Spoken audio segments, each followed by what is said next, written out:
Good morning guys. Nandito nga pala tayo ngayon sa Builder's Warehouse sa Dawu Mabalacat. Bumibili kami ng corrugated na polycarbonate.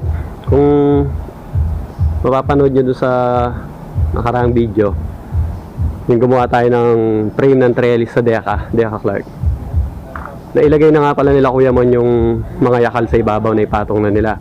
So ang gagawin na lang natin ngayon is ikakabit natin itong pinaka polycarbonate. Kaya ito, bumili muna kami dito bago kami tumuli sa Deca. Ito nga pala yun, corrugated siya na polycarbonate. Hindi siya kamukha nung hollow yung karaniwang ginagamit. Tapos makapal yung pero hindi solid. Ito mas manipis pero solid, makunat siya. Mas matibay ito. Dito basta nasisira kasi hindi siya hollow sa loob. Solid siya. Puro yung plastic niya tsaka makunat. Mamaya install namin to. Makikita nyo. Okay, nandito na tayo sa Deca. Tingnan natin yung ginawa nila sa taas. Remo! Kumaingay. Bali, ayan. Na-finish na nila yung bakal. Ayan, napatong na nila yung mga yakal. Akyat tayo, tingnan natin. Yan, bali, eto na siya. Ganda. Tingnan natin. Ito yung bakal na winalding namin, naging kahoy na. Magic. Kasi ito yung dalawang 2x4 na pinagdikit. Yan, naging parang kahoy na rin. And finish. Asa yan yung design sa gilid. So nakaraan video. Tapos nalagay na rin nila yung mga dito. Yakal din ito. Yan. Yan ang ganda. Solid, nagmukhang solid. Yan yung bakal na naging kahoy. Kinuha nila yung kulay ng yakal para mag-blend. Halos parang wala rin pinagkaiba. Sayang lang hindi natin nakuha na nung hindi tayo nakasama nung pinipinish itong bakal. Kasi medyo busy tayo sa ginagawa natin. Kaya ginawa na nila, pinatong na nila itong mga yakal. Para ngayon nilalagay na namin yung polycarbonate. Tapos itong naglinya sila ng rito para sa ilaw. Kukulayan din ito ng ganito para hindi masagwa. Para sumunod sa kulay ng kahoy. Ang ganda niya, sa baba. Sa taas. Ayan, yung kahoy. Sa pupo dito. Isi-sealer lang yan at saka finish yan sealer mo. Isi-sealer lang yan tapos itatop coat ng Hansal na clear.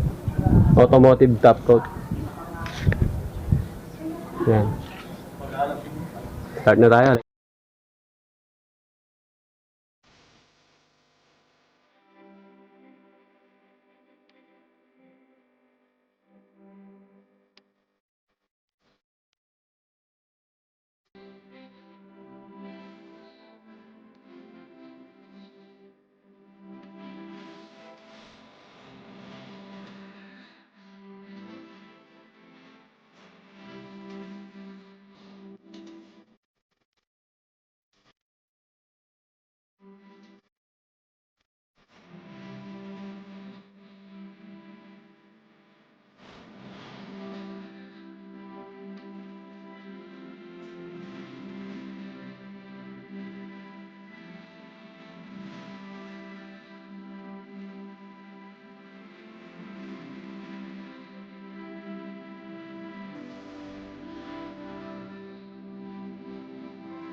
umulan na.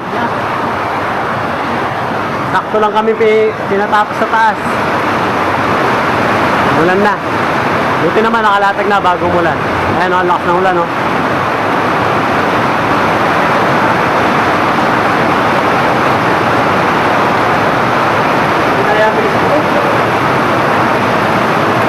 Ayan, bali na lagay na namin yung polycarbonate.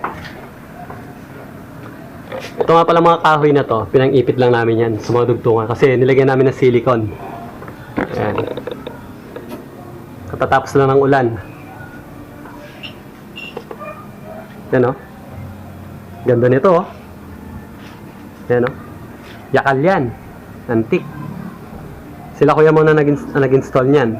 Tapos, hindi naka ano yan. Hindi na naka-sealer. Ginamit lang nila dito yung Siladicor wood preservatives. Ayan, parang bali natural lang siya, natural niyang kulay. Dito balak nila maglagay ng lovers. Dalawang malapad lang na yakal. Lovers. Yung pinaka-grill niya dyan. Saka both side yan, dalawa. Yun. Ito yung ginawa nila dito, ang ganda, oh. Bakal to. Yung ito nilagay natin nung nakaraang video. Dalawang 2x4 na pinagdikit. Yan, winelding ko lang siya. Ngayon, para na siyang buo. Tapos, kung titingnan mo, parang kahoy siya, di ba? Pero bakal yan. Ito nga, mababasa mo dito yung tatak ko. Lucky. 50mm by 100mm by 6 meters. Bakal, di ba? Pero may aspe. Bakal yan. Ito, kahoy. Yung mga raptor, mga trellis, yakal din yan. Bali, ang bakal lang ito. So, itong gitna. Tsaka yun. Pinakakilo niya. Ang ganda na, oh. Ito, susunod din sa kulay ito. Nilagay ito kahapon. Yung ano natin, PVC, plastic moldings. Hindi pa tapos to. Tsaka yung sa harap, medyo, kung makikita nyo, medyo umalon doon kasi corrugated to. Linggo kasi ngayon wala kami mabilan, may install kami rito na na aluminum na angle bar dito. Bali nakaganyan siya dito para mag straight siya doon, para siyang magiging guide niya para mas maganda. So bali yan na muna ngayon. Pauwi na rin kami. Ito nga pala yung natin, partner natin dito, Partners in Crime, C2K. O, shoutout, wala kang gustong shoutout dyan. Ayan, o, lagari. Ayan, yung ating kaibigan, si Kuya Mon. Siya yung may-ari ng bahay. Peace!